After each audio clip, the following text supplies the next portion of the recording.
નમસ્કાર દોસ્તો, સ્વાગત કરું છું ફરી એકવાર આપ સૌનું ગુજરાત ગવર્મેન્ટ જોબના યુટ્યુબ પ્લેટફોર્મ પર. વહેલી સવારે ખૂબ જ મહત્વપૂર્ણ અપડેટનું ડિસ્કશન કરીશું. વિડીયોની અંદર અપડેટ ગઈકાલે આવી ગઈ હતી દોસ્તો, છતાં પણ ફરીવાર બનાવી રહ્યો છું, જેથી જે ઉમેદવારો આ અપડેટથી વંચિત રહી ગયા હોય તેમને માહિતી મળી જાય.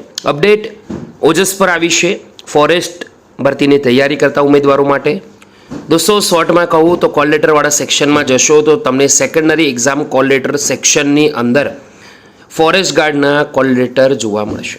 ફોરેસ્ટ ગાર્ડની ભરતી જાહેરાત ક્રમાંક 1 વર્ષ 2022-23ની વનરક્ષક ઉમેદવારોની શારીરિક ક્ષમતા તથા શારીરિક માપ કસોટી, તો દોસ્તો તેના કોલ લેટર આવી ગયા છે. તમે કન્ફર્મેશન નંબર, બર્થ ડેટ અને કેપ્ચા 3 વસ્તુ એન્ટર કરશો તો ડાઉનલોડ કરી શકાશે. મહત્વપૂર્ણ અપડેટ છે, તમારા બીજા મિત્રો સુધી આ માહિતી જરૂરથી શેર કરી દેજો.